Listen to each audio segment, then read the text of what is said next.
Welcome everyone, 2021 is coming to an end. This year was honestly miserable. I was initially going to make a year in review discussing everything that went wrong. However, I was thinking about things and really everything that went wrong in 2021 was a result of TutuBox. So I'm going to go through a while around TutuBox, how it started, what went right because things went really right at the beginning, and then what went wrong, how did everything crumble down. So I hope you can watch the full thing. I hope you can leave a like on this video. I'll have timestamps down below in the description, and I will also discuss 2021, what happened, because it was honestly quite short and sweet, and then my future plans for 2022. Again, it's all timestamps, so if you want to skip around, please be my guest and do so. So to start off TutuBox, this has been an idea in my head ever since year 8, and if you're not from the UK or Australia, you have no clue what that is. Essentially, that was when I was 12 to 13 years old, and year 8 refers to the year you are inside of school. So TutuBox was a name I thought of by combining the box inside the tweet box and then the Tutu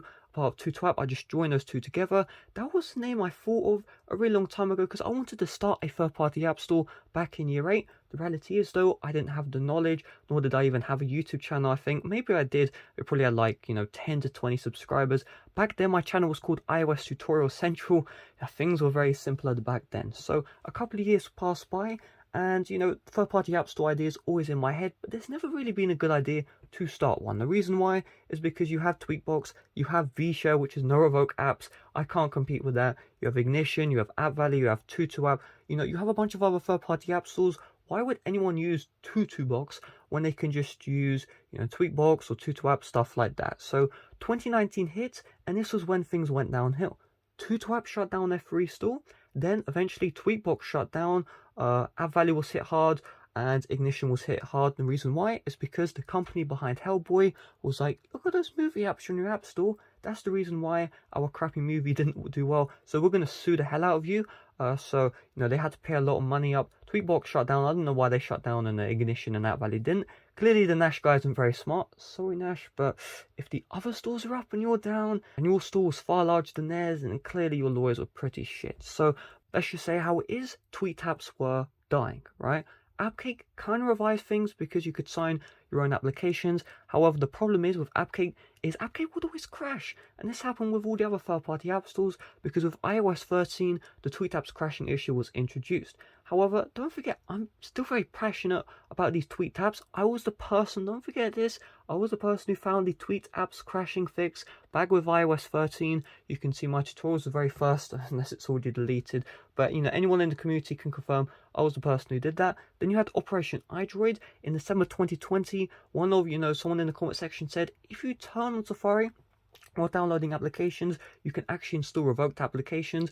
Operation iDroid made a tutorial on this. You can see the tutorial himself. However, he couldn't get the apps to verify.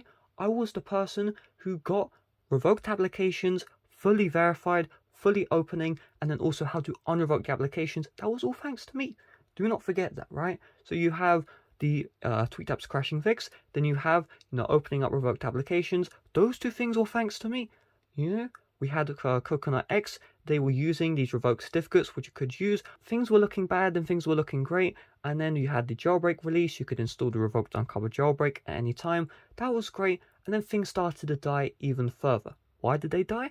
Well, essentially, the third-party app stores were staying unsigned for longer than they were staying signed. Usually, if there was revoked, there was another certificate on those third-party app stores right away, so things weren't looking great. However, then the gold rush happened, right? iOS Phone TV, this guy is a legend. I'm just going to keep it real, he is a legend. He figures out that if you use the FFApple proxy on this Kosorang website, you can install the revoked uncovered jailbreak, and this works on the latest iOS firmware, that being iOS 13.5. So I shoot the tutorial, I think everyone shot the tutorial, everyone gained a ton of views because this was the gold mine. There was a 0-day jailbreak which was uncover, and anyone could install it, no computer at any time. Does it get much better than that? I don't think it does. However, there was something missing. You could install uncover jailbreak from Kosorang. However, Kosorang wanted to stay legal.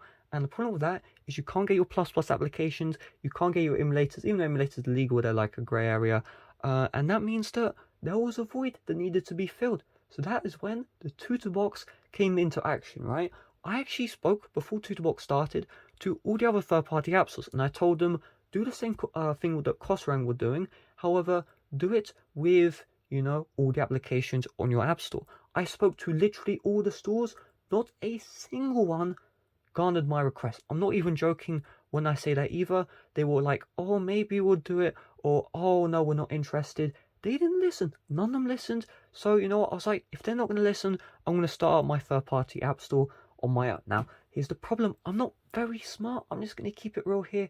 Okay, I can mess around with, you know, the system settings to get some cool stuff like the TweetApps crashing fix, the install revoked applications, and then a couple of years ago, when it came to the MDM, I figured out how to bypass the USB log, which MDM set, and also how to backup unencrypted backups with MDM on.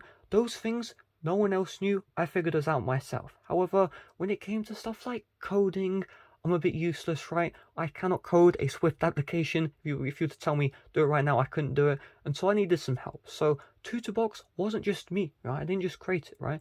Brandon Plank was the guy who created the application. He did an incredible job. I'm just going to keep it real. You know, he did this in under 2 weeks, the full application from nothing to a full app. It was honestly incredible. And then you had Craft the Pika, who created the TutuBox website. Man, you know, okay, the website was a bit basic, but it worked, and it worked very well. That's all you need. And look, I did this thing for free, right? Craft the Pika worked for free. I would never work for free. I don't know how we did that, but honestly, that was awesome. Brandon Plank, you know, I asked him, how much money do you want? He was like, $100, so I paid him $100. No questions asked. I also asked him, do you want a share of the TutuBox business? He said no. And he was like, you know, in the future, he started like bitching around. It was a bit disappointing because, you know, we've actually used to be friends. And I'm not saying we used to be friends to try and, you know, be a bitch. I'm saying we used to be friends because we used to be friends.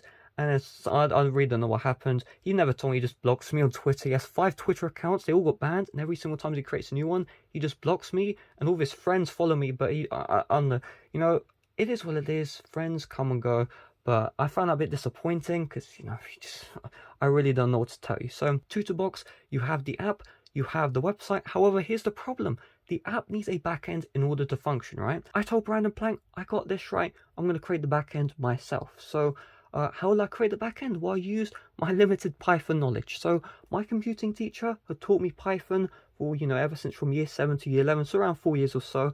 And here's the thing, you know, it was on and off. I didn't really know much Python. However, I need to create a backend which could code sign applications. I used, you know, the Z sign, so you would need to put all the apps in a folder. It would code sign with all the certificates I wanted. It would upload all those IP files to a server. It would also create the plist files, which is essentially an extra file you need to download the apps. And then it would also create a JSON file with all the applications. The JSON file, if you're wondering, because I know some people don't know the technical stuff, essentially it is a list of all the applications which the TutuBox app would use in order to display it on screen.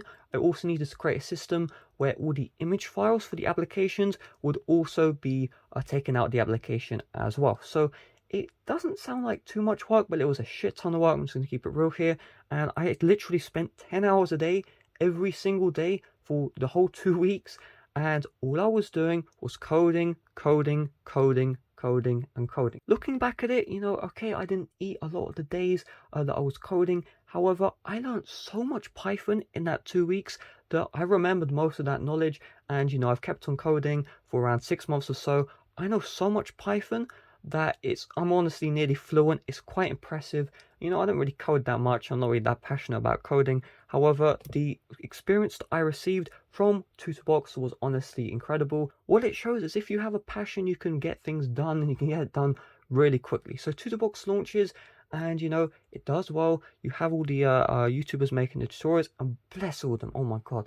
How to Tech Studio.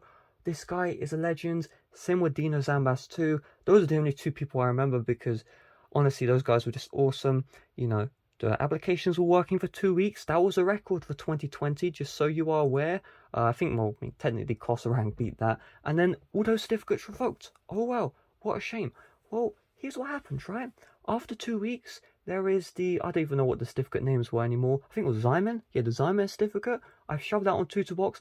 These other third-party apps, are just so aware, still haven't implemented what I did, and you know they're all looking the other way while TutuBox is growing. TutuBox was the largest third-party app store in literally under a week, just so you are aware, and these other third-party app stores were just still doing the old way, and to this day they still do the old way. It's kind of shocking. I'll explain why that's shocking later on in this video. So, you know, time goes by, there is a Zyman that revokes, And then after that revokes, you have 1.5 months plus of fully working tweet applications only available on TutuBox. The last time a third-party app store was signed for that long was, I think it was 2018 with Ignition, when their certificate lasted for 4 months. No certificate since then even lasted 1 month. We had 1.5 months in 2020, when this was the month where tweet apps were dying. TutuBox revived tweet applications. Say what you want, TutuBox revived the tweet app scene, and I'm honestly so proud of it, because you know what? In 2020, new people to the scene didn't experience things like I used to experience them, right? I used to experience things with vShare. Before vShare used the Apple ID method, it used to use enterprise certificates, and these would last for weeks, if not months.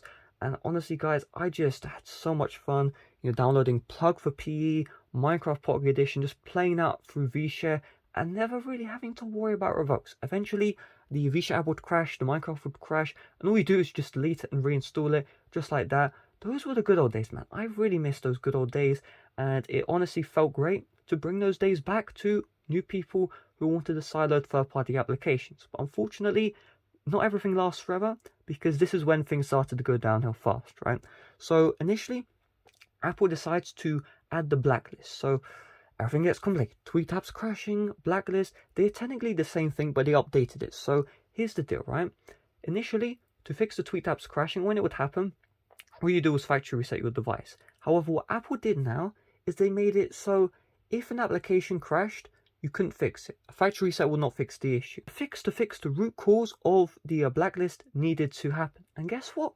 Guess who found it? The guy who started the third-party apps for like 2 months ago figured out the core reason why the blacklist happened, and that meant that you never had to worry about the tweet apps crashing again. The only reason why the third-party app stores found out the other third-party app stores is because my dumbass was tweeting it publicly. I bet if I didn't tweet the method, they would have never found out to this day. I'm not even joking.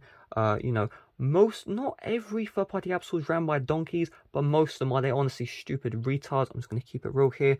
And the reason why I say that, I'll explain why in a little bit. So after that happens, okay, the applications were back up and running again, but eventually Apple properly revokes the Zyman and the Toyota certificate, and that was when things truly went downhill, because after the revoke, there is no brand new certificate to replace the old one. So I think, what can I do?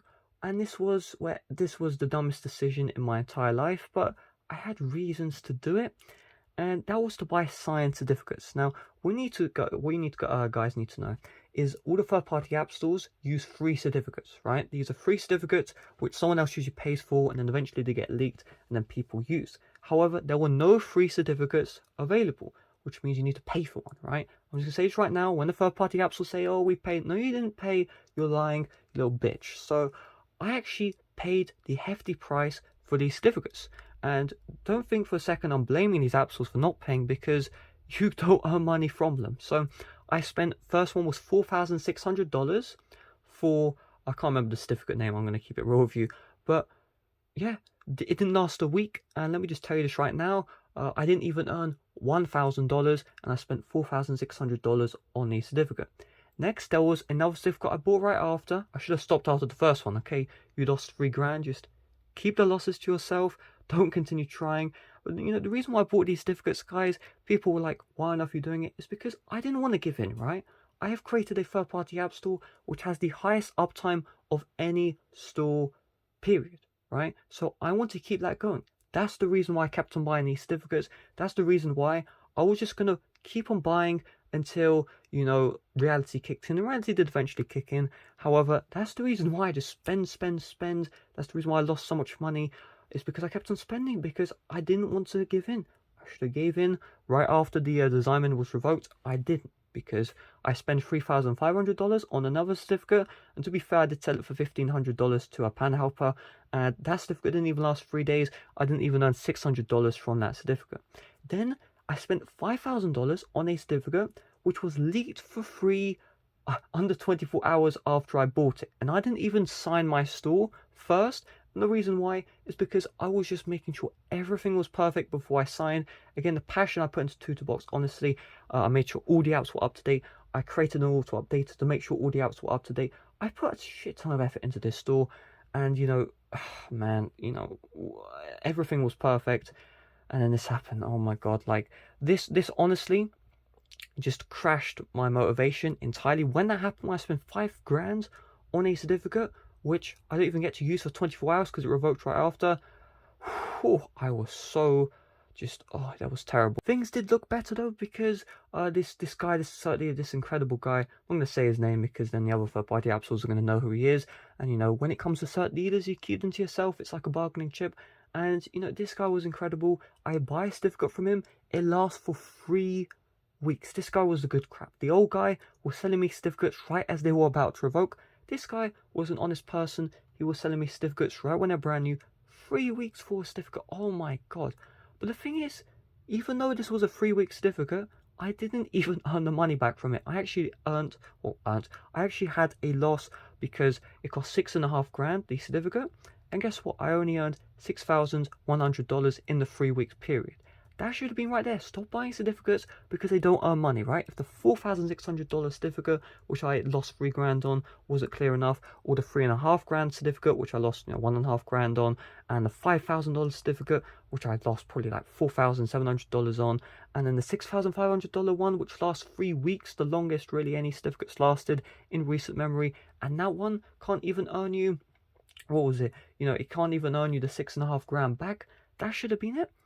But then I was like, you know what, man? Let's keep on going. Let's keep on going. Let's just never stop. The war's never going to end. Because again, I wanted for people to relive the memories that I had when I was young. That's all I wanted. I just wanted the stores to stay signed. Well, my store really. To just keep it as long as possible. I didn't want to secede. I didn't want to allow Apple to win. That was essentially all there was to it. And that's the reason why spend, and I didn't stop. Because then this was honestly, this was the worst. So Christmas is coming up and I wanted to sign for Christmas, and so I'm like, you know what, guys, let's get signed for Christmas. I'm gonna buy another certificate, right? And so this one was $6,500. Now I can't really remember exactly what happened. I had to buy Bitcoin instead, which means I have to pay 20% tax on top of this, just so you're aware. And when I bought Bitcoin, I think it was about £4,600. That was the amount I paid, and I got the certificate. I've already shared the cost, but he only paid $500, just so you're aware, right? And that certificate revoked within 48 hours. Revoked within 48 hours. That was me done. That day, that certificate revoked, after 48 hours, I was done. And just so you're aware, the reason why these certificates revoked so quickly is because the other third-party app stores were reporting the certificates. The reason why you couldn't enjoy apps from TutuBox was because of the other third-party app stores. Now, guys, this is the reason why I shit on all those other third-party app stores, is because they're the reason why I lost 20 grand plus. Now, let me just make this very clear. Not all the third-party app stores are crooks. Most of them are. No, let me tell you, most of them are. However, there are 2 exceptions. I won't say the names because I can't really say the names. However, what I will say is there was another third one, which is AppValley. Now, I used to work with AppValley when it came to the certificates. This was ever since, I think, the second certificate. So the first one, when that revoked, so I don't think I gave it to him. And then after that, we kind of worked together. And this was honestly, in some ways, a blessing, in some ways, a curse. So AppValley, right? We worked together, but there was an issue, right? And the issue was, you have a business relationship, but one third-party app store does well when you resign, the other one doesn't, right? And in my case, TutuBox was always doing well, AppValley wasn't. So this relationship wasn't going to last. However, the fact that it started was a good thing. And the reason why is because, again, after that December certificate was out, I was done with the third-party app store scene. And so because we worked together, I had trust. And even though this guy's done some horrible things, I learned one thing about him, which is that we have the same goal. And the same goal is keeping applications signed for as long as possible, no matter the cost, right? And that's literally the only goal I had when I ran TutuBox. That's the reason why I did spend, because I wanted apps to be signed for as long as possible. I worked as hard as possible to get that done, and I succeeded until I couldn't succeed no more. And so January comes, and I tell AppValley, do you want to buy TutuBox? And he's like, yeah, and he buys TutuBox. Now, here's the thing, right? If AppValley didn't buy TutuBox, it would have just died, right? I'm just going to say this right now, because after that December, disaster, I was done, right? AppValley did give me one certificate since then, which he bought himself. I think he spent like $6 grand on that certificate, and it didn't even last 7 days. That Davey Hahn guy was a little Ben Kelode, someone must get my drift. my god, that guy was terrible. And you know, everything was going to shit.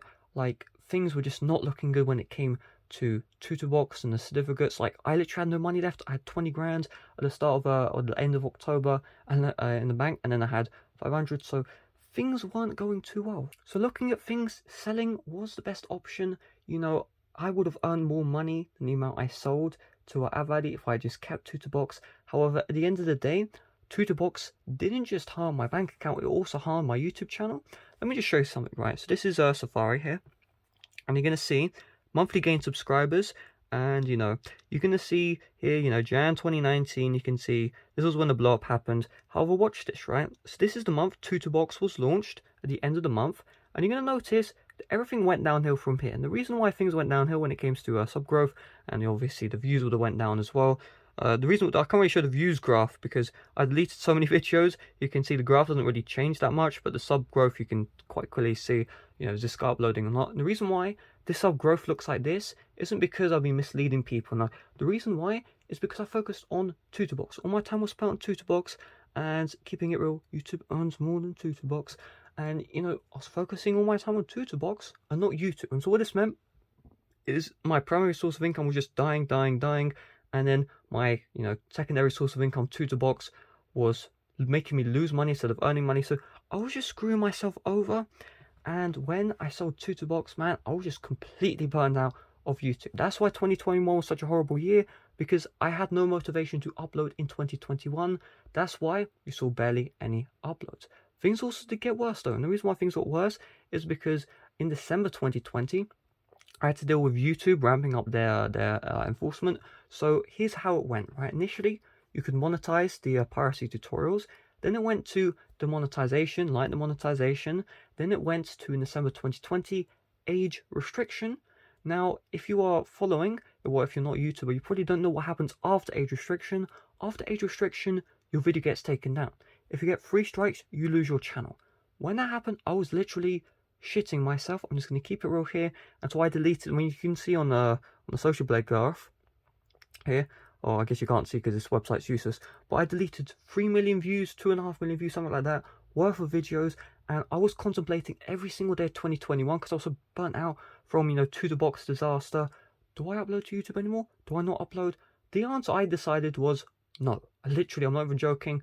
I was done. I was done in January 2021. That was when I was meant to quit YouTube. Now, I don't know what happened. I uploaded every now and then, and I had a bit of courage to keep on uploading. And then you had the jailbreak drop of 14.3. I've probably made like 3 to 4 videos max. Usually I make 10 to 15 when the jailbreak releases. Clearly, you know, this guy's demotivated. And then if we skip forwards to June was when YouTube tried to take down my channel. I'm not even joking. YouTube tried to take down my channel. And my God, when that happened, I was like, I'm going to quit YouTube. And I actually did. So first of all, well, you can't see on the bloody page because I screwed it up, but I deleted around 8 million views of views. So if we just go to this chart here, you can see that big dip is June 2021. You can see just like that. And you can also see I deleted even more videos in July. And the reason why I deleted all these videos is because if I didn't delete those videos, YouTube would have deleted my whole channel. You know, the reason why I'm here today is because I did that decisive action. Unfortunately, not everyone was so lucky. Limsanity lost his channel. I don't know if he lost his channel because of the January strikes or the June strikes, but he lost his channel. You know, a lot of people were going to lose their channel. Everything was looking quite bad, right? And after that, I didn't upload, I don't think, for the entire of July or August. I could be wrong. I know 1 month out of those 2 I did not upload once. I don't know if the other month I uploaded. So that was quite terrible. And then you had September.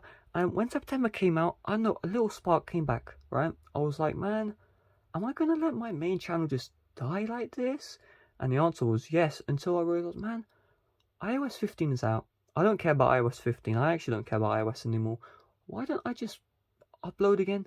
So I uploaded a bit again, not very much.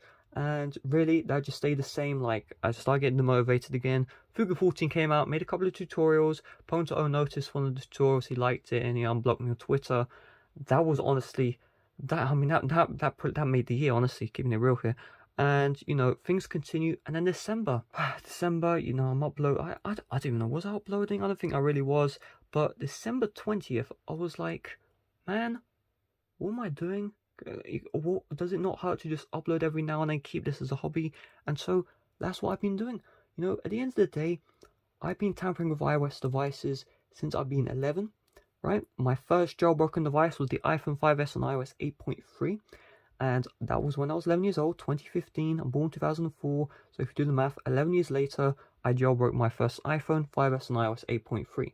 Before then, you know, when I was 10, I was trying all those fake jailbreak tutorials, otherwise I would have jailbroken earlier. If there was a jailbreak for iOS 7.1.1, 7.1.2, when I first got the iPhone 5S, because my 5S was on iOS 7, I would have been jailbroken, having a great time. However, I updated to iOS 8.0 after I gave up trying to jailbreak, and yeah, that's when I started using VShare. You know, all the third-party app stores. I have fond memories of all of this. Literally, well, obviously this is the iPhone 5S use. I used to use Free, which is like the cell provider, and they were really terrible. And so in order to get any decent download speeds, I had to hold my phone up in the back garden, hold it up high, just to get a GarageBand to download in time. If I was in my like room or stuff, the download would just cancel because the speeds weren't fast enough. And I'm not even joking. I used to hold my phone up for literal hours, and you know, the download would fail. It would usually fail most of the time. I don't know if it ever worked. However, this was back when GarageBand used to cost money. Same with iMovie as well. I don't know why I wanted to get them. I just wanted to get them. I really have no clue why. I think if you had a 32 gig iPhone, they gave it for free, but I had a 16 gig one, 16 gig iPhone 5S. So, you know, those were the good times. I remember all those times, man. You know, with the third-party app stores, and that the reason why TutuBox existed, why I put so much passion into it, is because I wanted to, you know, make it so that other people could experience the same memories I had when I was younger, right? Because in 2020, things were looking bad for the tweaked applications. You couldn't use them anymore. You know, the only memories you'd have is not being able to download them. I wanted people to remember, you know, TutuBox, man. I got my apps from TutuBox. And I think I achieved my goal while I ran it. After I've sold it, I really haven't followed up. I'm hoping, you know, my legacy has stayed strong. I really have not looked into it at all. This December, I was kind of annoyed that like no apps were signed in over a month. It's been like a month and a half now. So I contacted all the dealers, and they have no certificates at all. The guy who always had a certificate available had no certificate. I was kind of shocked to see that actually. So things are looking quite bad for the third-party app store scene. And yeah, there you go. So what I want to say right now is for 2022, you know, with 2021 being so horrible, there was one thing that I did good, right? And the one thing that I did good was I ensured that I could earn a full-time income without the reliance on piracy. And today, I have deleted every single piracy video on my main channel and my second channel, right? I really have no clue how many views that's going to be. I'll find out in a couple of days. I think it's going to be over 10 million views I've just deleted from my main channel, which is over half the channel content. And on my second channel, it's probably like only a couple 100,000. And starting 2022, the piracy days, you know, they're over. They are over, right? It's quite clear that sideloading via the no computer app stores is dead. It just is dead. If the guy who always has a certificate, even when they were expensive, doesn't have a certificate for me to buy, regardless of the cost, that says all you need to know. The third-party apps will see no computer is dead. And so the piracy days are gone. You know, I'm going to be moving on. It's going to be no more piracy. That is the goal of 2022. There'll be a lot of uploads, mostly on my other channels, but this main channel is going to be hobby now. I'll upload when I want to, upload what I want to. And yeah, that's really all there is to it. So that's the 2021 year in review. That's how TutuBox started. That's everything you need to know about TutuBox. And yeah, hopefully someone watched the full thing through. If you watched the full thing through, leave a comment saying I watched the full thing through with a smiley emoji, because you know anyone can type I watched the full thing through, but no one can type with a smiley emoji. So leave that down below. I'll check the comments. Let me know your thoughts, and let me know any memories of TutuBox. That would be the best. Memories of TutuBox, memories of sideloading, memories of FF Apple. I want to hear all of them, because honestly, like, just make my day and comment that stuff. And yeah, thanks for watching. See you guys later. Bye bye.